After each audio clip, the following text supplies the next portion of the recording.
Hello everyone, today we are shooting a Q&A type of video, so let's just jump straight into this. Which is your favorite anime and which one do you think is objectively the best? Yeah, probably Hunter x Hunter. No, I'm just kidding. I would have to say Naruto is subjectively my favorite because I just grew up with that anime and I find that it just has such a huge connection between me as a kid and me now because I see Naruto's character development and I see mine and I just relate to that character so much. So that anime is just like a masterpiece to me.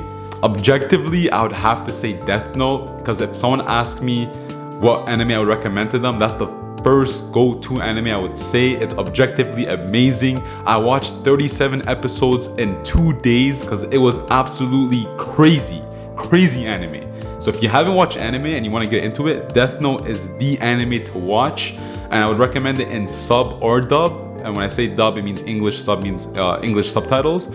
It's amazing in both. I even enjoyed it more in English, but that's a discussion for another day. What has been your greatest experience in a restaurant? This is a good question, and I feel like saying a luxury restaurant would be cheating, but you know what? I'll save the luxury experience for another video. So I'll go with Miku Sushi, which is a unique sushi restaurant in Vancouver. What I like personally about this restaurant is that when we got welcomed in by the host, she literally yelled at the whole restaurant as we're walking to our seats saying Yokoso, and then everyone's like Yokoso, and I think that means welcome in Japanese, I think. Which is pretty cool because the whole restaurant welcomes you, including the kitchen staff, the servers. As soon as they hear the host say that, it's their policy to all say welcome. So then they brought us to the table and literally we had no idea what we wanted to order because it's like an authentic sushi spot. So our server, she was amazing. She knew the menu inside out. It's as if she was fishing in the lake, catching this fish and cooking it for on the spot. That's how amazing it was. So she was just guiding us through the menu, being super patient, very kind and respectful. So in terms of service, that was one of the best service I've ever gotten from a server. Just in terms of hospitality and welcoming and all these different elements that I always talk about, it just hit in every way, I guess. And as you can see on the screen right now, there's some appetizers we had, the fritters, I think it was edamame. We had sashimi, oysters, just a lot of different options from the menu. So that was probably the best, normal restaurant experience I've had. When serving someone with an elevated social status, are there any precautions to keep in mind, or do you serve them like normal customers? Wow, this is a really good question. So I've served Justin Trudeau, who is the Prime Minister of Canada, and I've also served the Canadian national basketball teams as well as other sports teams. It really depends, but a general rule of thumb would be just to treat them as if you would treat any other normal guest. And what I mean by this is not to fan over them or not to ask them too much questions, because remember, these people, they just want to go out to the restaurant to have a normal, good time. And the last thing they want is to someone to fangirl over them, just like how I would if I saw any basketball player that I like, James Harden. But no, you know what I mean. So when I served Justin Trudeau, he was really nice. He didn't talk much. He was just being very respectful, nodded his head, smiled a lot. And it was just a very professional, banquet gathering. So there wasn't much talking anyway there. So it was just all professional service. With the Canadian national basketball team, they were all pretty cool guys. They're just all talking about the NBA league and what to expect, coming back from summer and all that cool stuff. And you have to keep in mind, you can't ask them for a photo. You can't ask them personal questions. You can't you can't look like a fan in any way, shape or form, because there is a rule in these hotels to keep this confidential, right for the person staying at the hotel. And you absolutely cannot tell anybody that you're serving them, especially when they're staying at the hotel or even afterwards. Obviously, it's been years after I served these people, so it's okay to say it right now. So just be very careful with that if you ever find yourself in that situation. But yeah, just be yourself, you know, give them the elevated service like you always trained to be, and just be very careful in how you communicate to them, because you know they can get you in trouble if you don't watch what you say. And also feel the vibe in the room, you know, if they're like talking to you and they want to converse with you, then why not converse with them, as long as you keep these rules like I was talking about. Booking.com or direct hotel website? This is another good question. It really depends on the time and location. Like with hotel rates, it fluctuates every like month, every day. So depending on the day, it's gonna be different pricing. What I would do is check both. Go on booking.com, go on whatever third-party booking you find, and if you can find a cheaper base rate than the direct hotel booking, I would call the hotel directly and just tell them, hey, I found this third-party booking that's cheaper than what you're offering right now. Can you match it? And they'll probably appreciate that, because then they don't have to pay a commission to this third-party booking, and that way all the money would just go, or all the revenue would just go straight to the hotel. And then ask them after that if they can maybe give you a free upgrade because of this, or you know, because you're choosing the loyalty of booking directly instead of doing a third-party booking, they can maybe add something to your experience. So just be careful how you ask this, but yeah, that's a really good way of like getting a reduced price. What is your favorite hotel brand? I think so. Marriott as a company is my favorite. Like, it's my favorite travel company to like just book with. It's really easy. It's really like tailored to specific guest targets. They have 30 different brands. They have really amazing values and mission statement. But in terms of a brand, I would say either the W, because it's really modern and tailored to like undercover rebels. That's literally what their guest target is. And I also like the Ritz-Carlton and the JW Marriott. I really find they have elevated rooms and interior design, and then their service is just on another level in terms of luxury. So yeah, I would definitely go with those brands. I know they're a little expensive, but if you know someone who works for hotels or for a Marriott brand, then that actually helps a lot, because they can get you a discount. That's what I've been doing my whole life. Would you go back to a restaurant with good food but bad service? Really good question. So if I'm going to a restaurant where it's a sit down with a server taking my order, then I wouldn't go back if it's bad service, because good service and good food, they complement each other. They go hand in hand together. So if I get terrible service, even if I absolutely love the food, it is not worth going back to that restaurant if I'm paying so much for an experience, because that experience that I'm paying for includes good service. However, if I'm going to a place like McDonald's, Tim Hortons, a shawarma place, a cafeteria type of style, fast casual, like these type of restaurants, I wouldn't care, because I'm just going there for the food. So if I get bad service, I'll probably go back, because that's not their standards, that's not their values, these restaurants. So I guess it depends on your expectations and standards for each restaurant.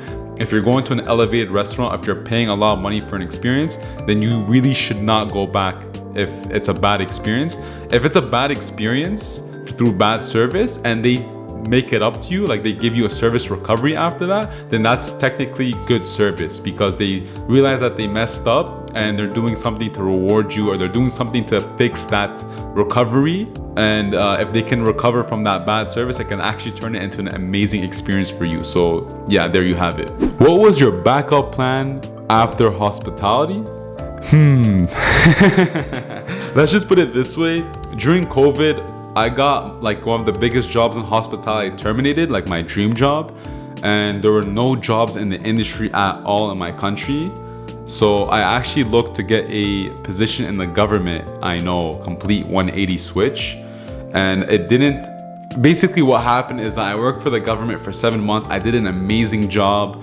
I left off with like a good image reputation, and they even offered me a permanent position in that company, and I said no to go work a seasonal position in British Columbia as a front desk agent. So I guess the government would be my backup plan. As crazy as that sounds. What are the 3 most important traits to have in hospitality as an employee? I would have to say patience, perseverance, and being impenetrable. And when I say patience, I mean you can never take anything to heart when you work in this industry, because you are getting criticized every single day by your staff, by your managers, by your guests. whoever it is, you're getting criticized every day somehow.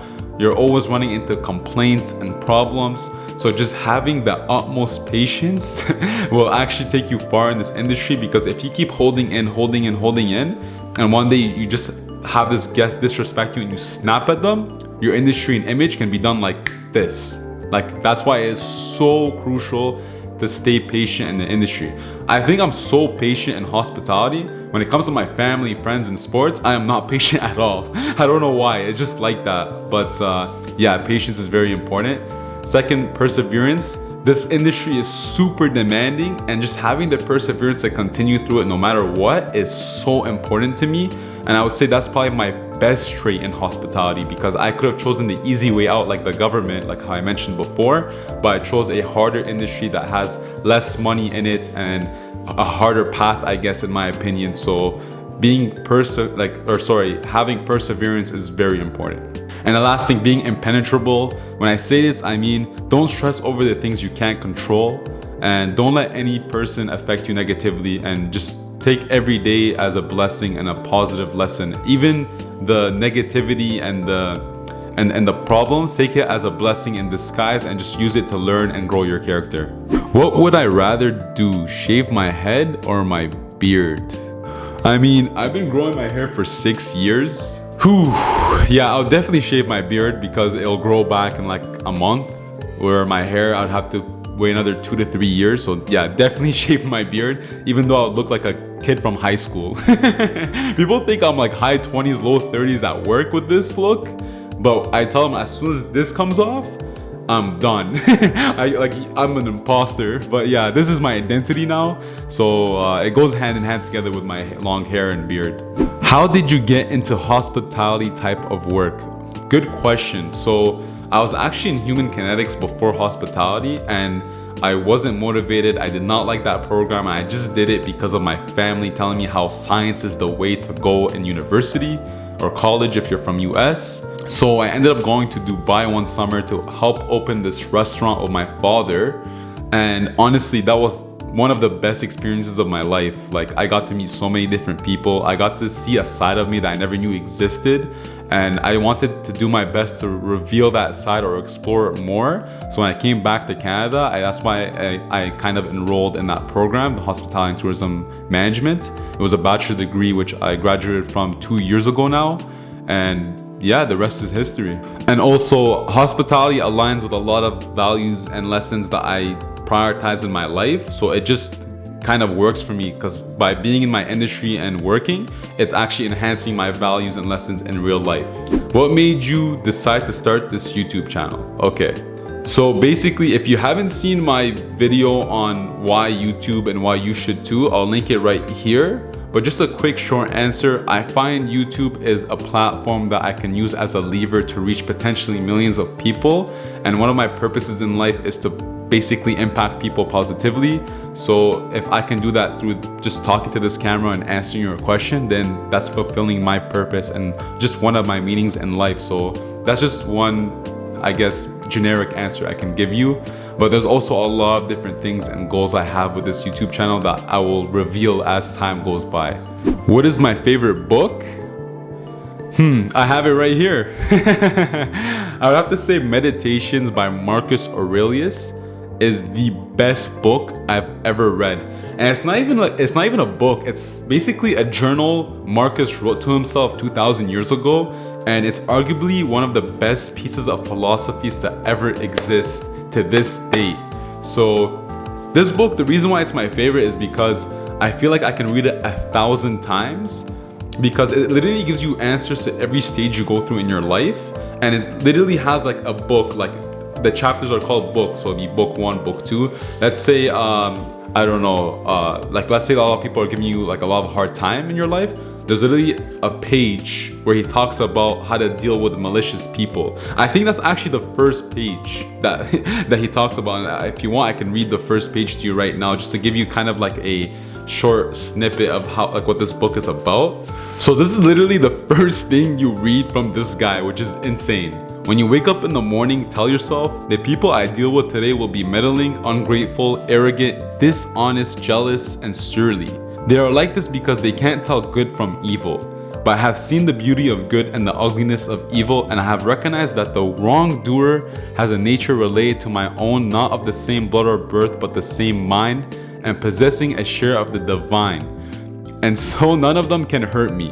No one can implicate me in the ugliness, nor can I feel angry at my relative or hate him. We were born to work together like feet, hands, and eyes, like the two rows of teeth, upper and lower.